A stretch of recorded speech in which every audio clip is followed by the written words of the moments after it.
Bapak Ibu, kita bertemu lagi dalam episode Renungan Sebutir Debu. Pada kesempatan ini saya ingin mengajak Bapak Ibu, teman-teman, untuk kita sama-sama memikirkan, merenungkan tentang kasih Tuhan. Kasih Tuhan yang begitu besar dan tidak pernah surut, tidak pernah berkesudahan. Nah, ini Bapak Ibu, saya ingin mengajak Bapak Ibu untuk kita sama-sama merenungkan tentang pertobatan dan janji-janji Tuhan. Tuhan telah berjanji kalau kita bertobat, berbalik ke jalan yang benar, pasti Tuhan memberkati. Pasti Tuhan mengampuni dosa-dosa kita. Pasti Tuhan menolong kita. Pasti Tuhan membukakan kita jalan dan mencurahkan berkat-Nya. Nah, saya ingin mengajak Bapak, Ibu, teman-teman sekalian, kita sama-sama coba buka dari kitab Hosea pasal 14. Kitab Nabi-Nabi kecil, Hosea pasal 14. Ya. Saya bacakan dalam pasal 1.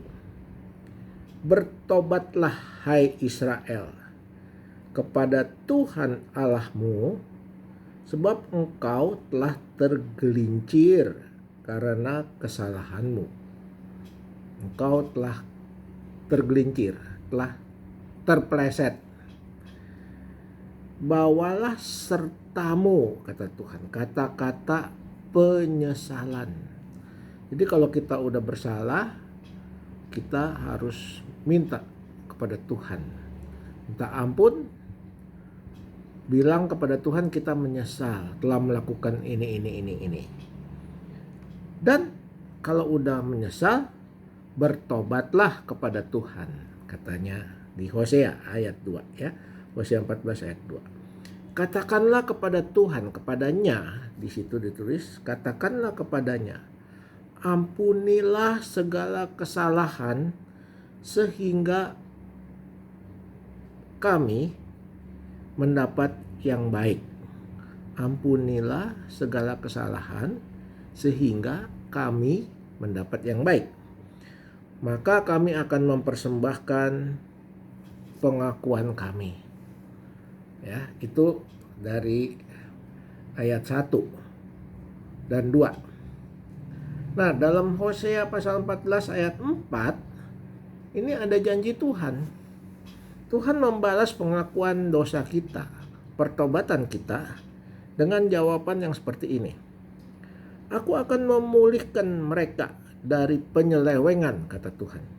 Aku akan mengasihi mereka dengan sukarela, sebab murkaku telah surut daripada mereka. Murka Tuhan telah surut. Jadi artinya waktu kita bertobat, kita mengaku kita bersalah kepada Tuhan, kita minta ampun kepada Tuhan, kemarahan Tuhan akan surut. Dan Tuhan mau mengampuni. Mengampuni dengan sukarela. Dia tidak menuntut balas. Itu sifat Tuhan yang maha pengasih dan penyayang. Nah, ayat 5-nya kita lihat, aku akan seperti embun bagi Israel, memberikan kesejukan, ya, memberikan kenikmatan. Maka ia akan berbunga seperti bunga bakung. Dia akan berbunga seperti bunga bakung dan akan menjulurkan akar-akarnya seperti pohon hawar. Ranting-rantingnya akan merambak, semaraknya akan seperti pohon zaitun dan berbau harum seperti yang di Libanon. Mereka akan kembali diam dalam naunganku, kata Tuhan, dan tumbuh seperti gandum. Mereka akan berkembang seperti pohon anggur yang termasyur seperti anggur Libanon. Jadi kita lihat ya, Bapak Ibu, ini ada suatu kontradiksi dalam kasih Allah. Allah tahu semua manusia tidak ada yang sempurna. Allah tahu semua manusia sudah jatuh dalam dosa. Bahkan sejak dilahirkan manusia sudah berdosa. Itu contohnya dari anak kecil-kecil dia sudah bisa marah, dia sudah bisa pukul saudaranya, bisa pukul mamanya kalau dia nggak senang. Dia bisa diam-diam berbohong, pura-pura dan sebagainya. Itu bukti bahwa ada dosa mula-mula, yaitu dosa asal yang berdasarkan dari dosa Adam dan Hawa. Nah, karena itu Tuhan tahu manusia berdosa semua, sudah terpolusi dengan dosa. Makanya satu-satunya jalan Tuhan menyelamatkan. Tapi ada syaratnya.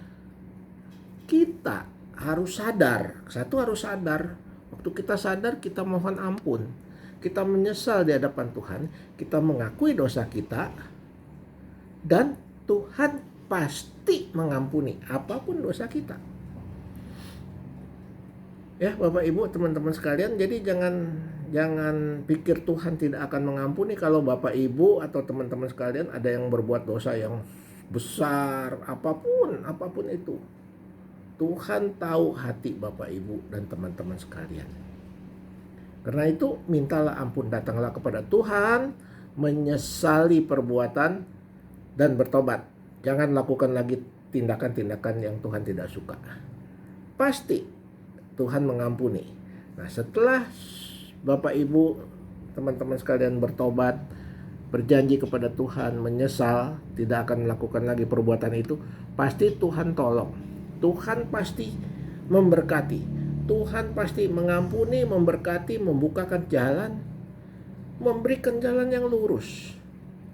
Supaya kita tidak lagi tersesat di dunia yang gelap ini. Karena firman Tuhan adalah terang dunia. Tuhan adalah terang dunia. Sehingga waktu kita terima firman Tuhan, kita terima Tuhan itu sendiri.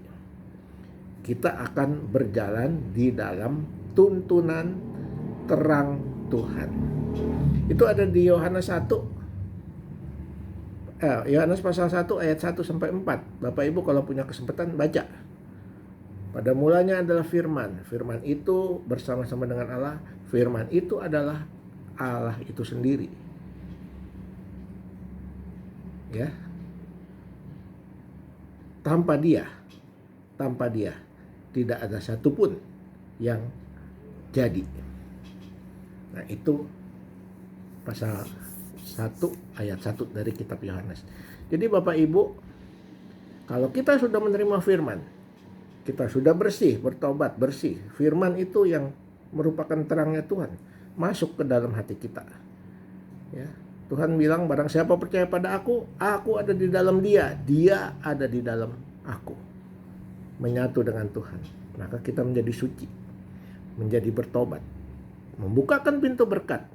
Semua janji-janji Tuhan akan kita peroleh dalam pimpinan Tuhan.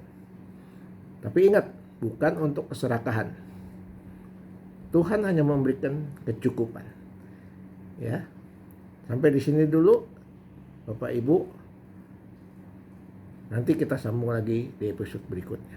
Jadi jangan takut kalau saudara atau Bapak Ibu ada kesalahan yang mungkin Bapak Ibu tidak mau kemukakan ke orang, tapi kemukakan ke Tuhan, minta ampun kepada Tuhan, menyesal kepada Tuhan, pasti Tuhan ampuni.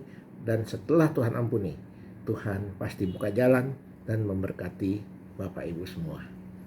Sampai di sini dulu. Jangan lupa klik subscribe, share kemana-mana supaya makin hari makin banyak orang mengerti firman Tuhan dan bisa mengaplikasikan dalam hidup sehari-hari. Sampai ketemu di kemudian hari.